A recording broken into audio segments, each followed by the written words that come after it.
Decode the world unfiltered. I have a dream.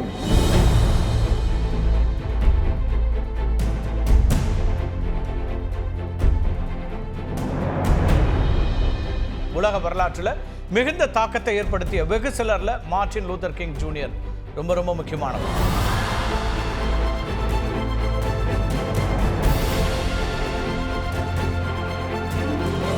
Martin Luther King junior கொல்லப்பட்டது தொடர்பான 2,30,000 பக்கங்களை Trump அரசு வெளியிட்டிருக்குது.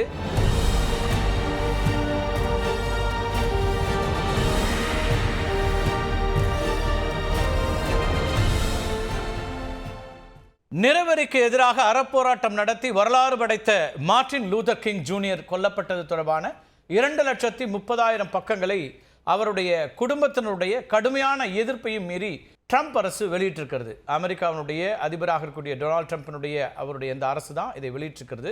இது குறித்து தான் இன்றைய டீகோட் பகுதியில் நம்ம பார்க்க இருக்கிறோம். உலக வரலாற்றில் மிகுந்த தாக்கத்தை ஏற்படுத்திய வெகு சிலரில் மார்ட்டின் லூதர் கிங் ஜூனியர் ரொம்ப முக்கியமானவர். அமெரிக்காவில் கருப்பின மக்கள் மீதான ஒடுக்குமுறை அப்படிங்கிறது நீண்ட இருண்ட வரலாற்றை கொண்ட ஒன்று. அடிமைத்தனம், சட்டப்பூர்வ இனப்பாகுபாடு, அது மட்டும் இல்லாமல் அமைப்பு ரீதியான இனவெறி அப்படின்னு பல வடிவங்களில் பல நூற்றாண்டுகளாக தொடர்கிறது இந்த கருப்பின எதிர்ப்பு வெறுப்பு அப்படிங்கிறது. அமெரிக்காவில் 17ஆம் நூற்றாண்டில் அமெரிக்காவிலிருந்து லட்சக்கணக்கான கருப்பின மக்கள் ஆடு மாடுகளைப் போல பிடிக்கப்பட்டு கப்பல்கள் அடைக்கப்பட்டு அமெரிக்காவுக்கு கொண்டு வரப்பட்டனர். அங்கு அவர்கள் தோட்டங்களில் அடிமைகளாக கொடூரமான முறையில் நடத்தப்பட்டாங்க. சவுக்கடி, சங்கிலிகளால் கட்டி வைத்தல் போன்ற பல கொடூரங்கள் அரங்கேறின. இதெல்லாம் நம்ம அமெரிக்க வரலாற்றினுடைய கருப்பு பக்கங்கள்னு பார்க்கலாம். நிறைய அம்சங்கள் இது போன்ற செய்திகளை பார்க்க முடியும். இந்த சித்திரவதைகளுக்கு சட்டப்பூர்வமான அங்கீகாரமும் வழங்கப்பட்டிருந்தது தான் அதில் ஒரு அநியாயம். அந்த காலத்தில் கருப்பின மக்களுடைய உழைப்பு தான் அமெரிக்காவினுடைய ஆரம்பகால பொருளாதார வளர்ச்சிக்கு மிக முக்கியமான அடிப்படையாக இருந்தது அப்படிங்கிறத யாராலையும் மறுக்க முடியாது. பல கட்ட போராட்டங்கள், சட்ட திருத்தங்கள் ஆகியவற்றின் மூலமாக ஒரு வழியாக 1865ஆம் ஆண்டு வாக்கில் அடிமைத்தனம் ஒழிக்கப்பட்டது அமெரிக்காவில். ஆனாலும் கருப்பின மக்கள் மீதான அடக்குமுறை அப்படிங்கிறது பல வகையிலும் தொடர்ந்தது, இன்னமும் தொடர்கிறதுன்னு கூட சொல்ல முடியும். சில இடங்களில் கருப்பின மக்கள் வசிக்கக்கூடிய பகுதிகளெல்லாம் இன்னமும் கூட இந்த அடக்குமுறை அல்லது அவர்களை ஒதுக்கி வைப்பது, அவர்களை வேறாக பார்ப்பது அப்படிங்கிறதுலாம் நடக்குது. எங்கே நடக்குதுன்னா இந்தியாவில் இல்லை, ஆசியாவில் இல்லை, அதிகமாக வளர்ந்ததாக சொல்லிக் கொள்ளக்கூடிய அமெரிக்காவில் தான் இதெல்லாம் நடந்துட்டுருக்கு. இப்படி கருப்பின மக்களுக்கு எதிரான இந்த நெருக்கடிகளில் ஒன்று தான் ஜிம்க்ரோ சட்டங்கள், அதாவது ஜிம்க்ரோ லாஸ் அப்படின்னு சொல்கிறாங்க. இந்த சட்டங்கள் என்ன பண்ணுது? இந்த சட்டங்கள் அடிப்படையில் கருப்பின மக்களை 2ஆம் தர குடிமக்களாக நடத்துவதற்கான ஒரு வழியை ஏற்படுத்துது. பொது இடங்களான பள்ளிகள், பூங்காக்கள், நூலகங்கள், கழிப்பறைகள், பேருந்துகள், ரயில்கள், உணவகங்கள் அப்படின்னு எல்லா இடத்துலையுமே வெள்ளையர்களுக்கு மட்டுமே ஒயிட்ஸ் ஒன்லி அப்படின்னும், நிறத்தவர்களுக்கு அதாவது கலர்டு அப்படின்னு தனித்தனியாக பிரிக்கப்பட்டுச்சு. அப்படின்னா பாருங்கள் என்ன மாதிரி ஒரு இனவெறியை கொண்டிருக்கிறது அமெரிக்கான்னு.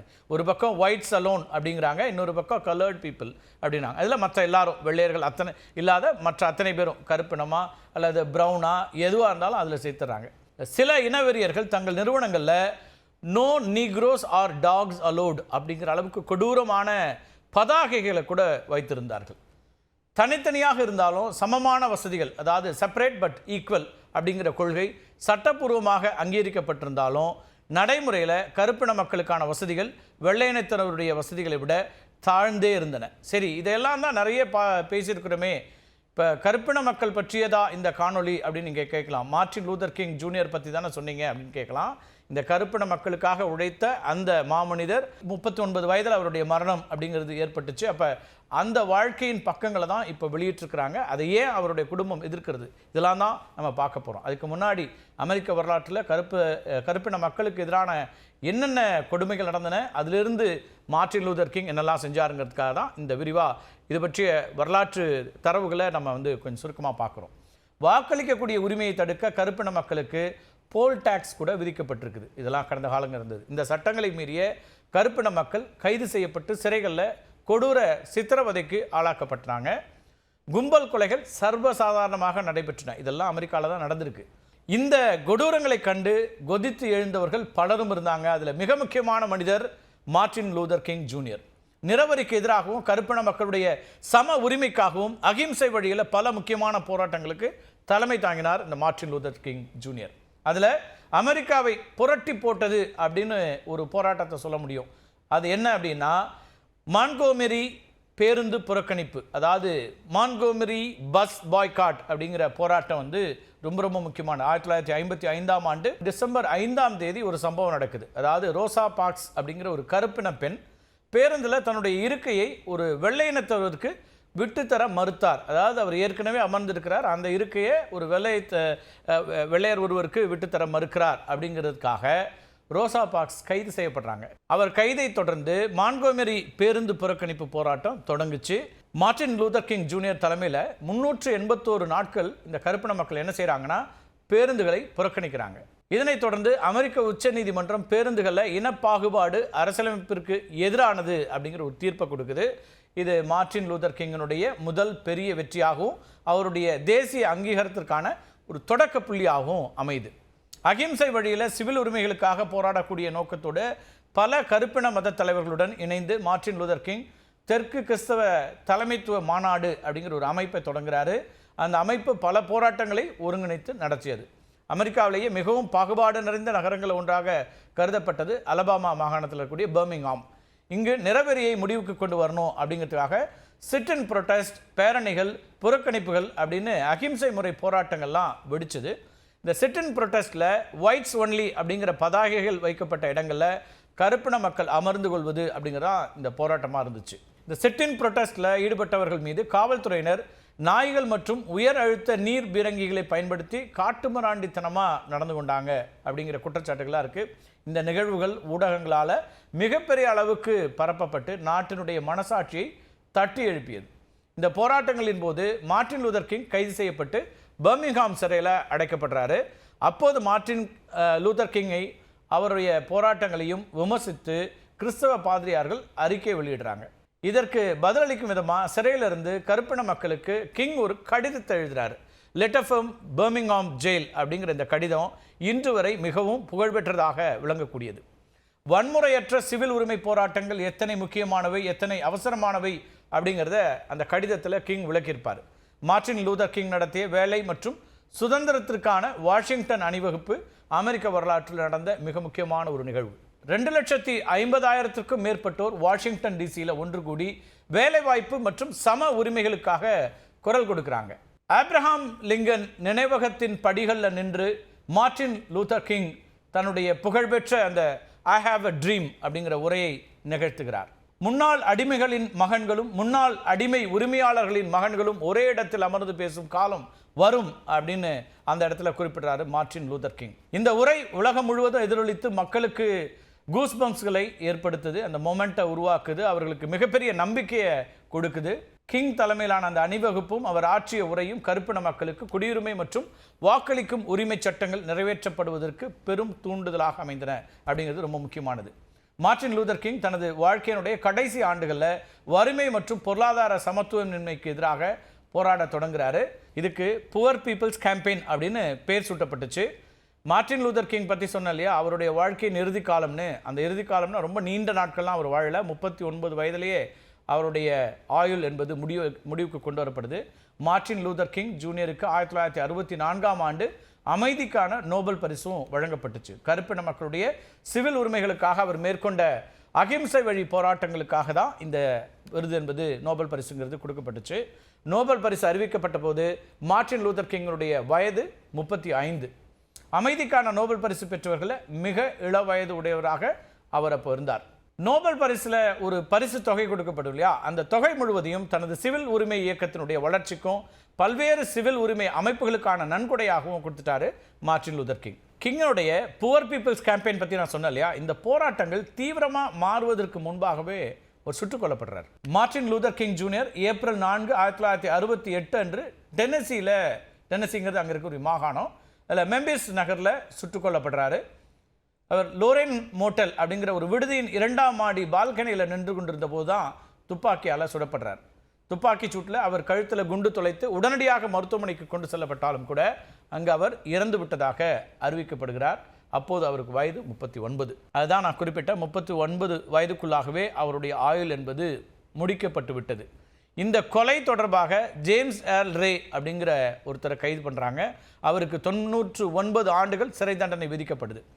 டென்னசி மாகாண சிறையில் அடைக்கப்பட்டிருந்த ஜேம்ஸ் கல்லீரல் பாதிப்பு காரணமாக 1998ஆம் ஆண்டு உயிரிழந்துடுறாரு. முதல்ல ரே தனது குற்றத்தை ஒப்புக்கொண்டாலும் கூட ராகுல் என்கிற ஒருத்தரால தான் இதில் நான் சிக்க வைக்கப்பட்டதாக சொல்லி தன்னுடைய மரணம் வரை தான் நிரபராதி அப்படின்னு தான் வாதிட்டு வந்தார். இப்போ மார்ட்டின் லூதர் கிங்களுடைய குடும்பத்தினர் உட்பட பலரும் ரே தனியாக செயல்படவில்லை அப்படின்னும் இந்த கொலைக்கு பின்னாடி ஒரு பெரிய சதித்திட்டம் இருக்குது அப்படின்னும் நீண்ட காலமாக குற்றம் சாட்டி வர்றாங்க. FBI, மாஃபியா அல்லது பிற வெள்ளையின மேலாதிக்க குழுக்கள் போன்ற அரசு நிறுவனங்களும் இதில் ஈடுபட்டிருக்கலாம், அவருடைய கொலைக்கு பின்னால் இருக்கலாம் அப்படிங்கிற சந்தேகங்கள் முன்வைக்கப்படுகின்றன. மார்ட்டின் லூதர் கிங் தனது சிவில் உரிமை போராட்டங்களையும் கடந்து வியட்நாம் போர், ரோமன் கத்தோலிக்க திருச்சபை நடவடிக்கைகள், அமெரிக்காவுடைய பொருளாதார கொள்கை இப்படின்னு பல விஷயங்களை வெளிப்படையாக தன்னுடைய எதிர்ப்பை பதிவு செய்து வந்தவர். அதனால ஜேம்ஸ் ஏர்ல் ரே மட்டும்தான் கொலைக்கு காரணமா அப்படிங்கிற சந்தேகம் இன்னைக்கு வரைக்கும் தொடர்ந்துகிட்டே இருக்கு. இந்த நிலையில தான் மார்ட்டின் லூதர் கிங் ஜூனியர் கொல்லப்பட்டது தொடர்பான 2,30,000 பக்கங்களை ட்ரம்ப் அரசு வெளியிட்டிருக்குது. இந்த ஃபைல்களுடைய உள்ளடக்கம் என்ன அப்படிங்கிற கேள்வி பிரதானமாக உங்களுக்கு எழலாம். இந்த ஃபைல்களை வெளியிடுவதற்கு மார்ட்டின் லூதர் கிங்கனுடைய குடும்பத்தினர் எதிர்ப்பு தெரிவிக்கிறாங்க. அதுக்கு என்ன காரணம் அப்படிங்கிறதையும் நம்ம பார்க்கலாம். இப்போ இந்த ஃபைல்களுடைய உள்ளடக்கம் அப்படின்னு பார்த்தீங்கன்னா, அமெரிக்காவுடைய புலனாய்வு நிறுவனமான FBI மார்ட்டின் லூதர் கிங்கனுடைய தொலைபேசிகளை ஒட்டு கேட்பதுங்கிறத தொடர்ச்சியாக செஞ்சுருக்கு. அவருடைய ஹோட்டல் அறைகளில் மைக்ரோஃபோன்களை வைப்பது அப்படிங்கிறது அவங்களுடைய தொடர் வேலையாக இருந்திருக்கு. உளவாளிகள் மூலமாக தகவல் சேகரிப்பது போன்ற பல்வேறு வழிகளில் தீவிரமான கண்காணிப்பில் கிங்கை வச்சுருந்தாங்க. இந்த ஃபைல்களில் கண்காணிப்பு பதிவுகள், அறிக்கைகள், குறிப்புகள் அப்படின்னு பல விஷயங்கள் இருக்கின்றன. FBI கிங்கோட தனிப்பட்ட வாழ்க்கை பற்றிய தகவல்களை, குறிப்பாக அவருடைய திருமணத்திற்கு புறம்பான உறவுகள் அப்படின்னு சொல்லி பல்வேறு அம்சங்களை தகவல்களாக சேகரிக்க முயற்சி பண்ணிகிட்டே இருந்திருக்காங்க. அந்த காலகட்டங்களில் அதுக்கான ஆர்வத்தை காட்டியிருக்காங்க. இது அவரை பொது வெளியில் இழிவுபடுத்தவும் அவரது நற்பெயரை கெடுக்கவும் பயன்படுத்தப்பட்டது. அப்போதைய FBI இயக்குனர் ஜே எட்கர் ஹூவர் அப்படிங்கிறவருடைய மேற்பார்வையில் தான் மார்ட்டின் லூதர் கிங் தீவிரமாக கண்காணிக்கப்பட்டார். கிங்கை தற்கொலைக்கு தூண்டும் வகையில் மிரட்டல் கடிதங்களை FBI அனுப்பியதற்கான ஆதாரங்களும் இந்த ஃபைல்களில் இருப்பதாக சொல்லப்படுது. கிங் படுகொலைக்கு பிறகு FBIயினுடைய விசாரணைகள் மற்றும் பிற விசாரணை அமைப்புகளுடைய கண்டுபிடிப்புகள் தொடர்பான தகவல்களும் கூட இந்த ஃபைல்ஸில் இடம்பெற்றிருக்கின்றன. இப்போ மார்ட்டின் லூதர் கிங்கனுடைய குடும்பத்தினர் இந்த ஃபைல்களை முழுமையாக வெளியிடுவதற்கு கடுமையான எதிர்ப்பை பதிவு செய்கிறாங்க. ஏன் அப்படின்னா, சரிபார்க்கப்படாத வதந்திகள், தவறான தகவல்கள் மார்ட்டின் லூதர் கிங்கின் நற்பெயருக்கு களங்கம் விளைவிக்கும் முயற்சிகளை கொண்டிருக்கலாம் அப்படிங்கிறது தான் அவங்க குடும்பத்தினருடைய அச்சமாக, கவலையாக இருக்குது. இதன் காரணமாகவே மார்ட்டின் லூதர் கிங்கனுடைய மகன் மார்ட்டின் லூதர் கிங் 3, அதே போல் மகள் பெர்னின்ஸ் கிங் ஆகியோர் ட்ரம்ப் அரசை கடுமையாக குற்றம் சாட்டி வர்றாங்க, கடுமையாக எதிர்ப்பு தெரிவித்து வர்றாங்க இந்த அரசாங்கத்துக்கு. இந்த கோப்புகளில் பெரும்பாலானவை 1977 முதல் 50 ஆண்டுகளுக்கு சீல் வைக்கப்பட்டு 2027 வரை பொது பார்வைக்கு வராமல் இருக்க வேண்டும் என்று ஏற்கனவே உத்தரவுகள் இருக்கின்றன. மார்ட்டின் லூதர் கிங் ஃபைல்ஸ் அப்படிங்கிறது அமெரிக்க வரலாற்றில் ஒரு முக்கியமான ஆனால் சர்ச்சைக்குரிய அம்சமாகவே தொடர்ச்சியாக இருக்குது. இதை ஏன் இப்போ ட்ரம்ப் அரசாங்கம் வெளியிடணும் அப்படிங்கிற ஒரு கேள்வி எழலாம். ஏன்னா ஏற்கனவே FBI போன்ற உளவு அமைப்புகள் மார்ட்டின் லூதர் கிங்க்கு எதிராக இருந்திருக்குது. ஏன்னா அவர் அங்கே கருப்பின மக்களுடைய உரிமைகளுக்காக தொடர்ச்சியாக குரல் கொடுத்திருக்கார். அப்போ அந்த காலகட்டங்களில் அவரை இழிவு செய்ய வேண்டும், அவருக்கு பொதுவில் ஏற்பட்டிருக்கக்கூடிய பொதுவெளியில் இருக்கக்கூடிய நற்பெயருக்கு களங்கம் உண்டாக்கணும்னு பல முயற்சிகள் எடுத்திருக்குது. அப்படி அவர்கள் பல்வேறு விதமான குறிப்புகளை அவர் மீது அவதூறு பரப்புவதற்காகவே கூட பதிவுகளை செய்திருக்கலாம். அதுக்கு எந்த ஆதாரமும் கிடையாது. இப்போ இந்த ஃபைல்ஸை இப்போ வெளியிடுறதன் மூலமாக மார்ட்டின் லூதர் கிங்கான ஒரு விமர்சனத்தையும் அவர் மீது இருக்கக்கூடிய நன்மதிப்பு கெட்டுவிடக்கூடும் அப்படிங்கிற கவலை ஒரு பக்கம் இருக்குது. சரி, இப்போ ஏன் ட்ரம்ப் அரசாங்கம் இந்த அறிக்கையை வெளியிடுது அப்படின்னு பார்த்தோம்னா, ட்ரம்ப் எப்ஸ்டீன் ஸ்கேண்டல் நம்ம இப்போது சமீபத்தில் ஒரு காணொலியை வெளியிட்டிருக்கிறோம். இந்த ஸ்கேண்டல் குறித்த செய்திகள் இப்போ வந்துட்டுருக்கு. வால் ஸ்ட்ரீட் ஜேர்னல் வெளியிடுறாங்க, எலான் மஸ்க் அதை பற்றி பேசுகிறாரு. இப்போ இதெல்லாம் பல்வேறு பிரச்சனைகளை ட்ரம்ப்புக்கு கொடுக்குது பொதுவெளியில்.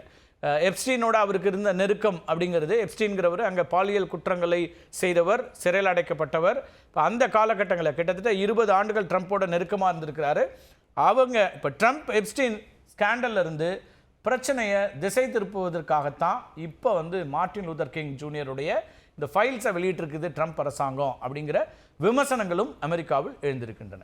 மீண்டும் ஒரு காணொலியில் சந்திக்கலாம் நண்பர்களே. நன்றி, வணக்கம்.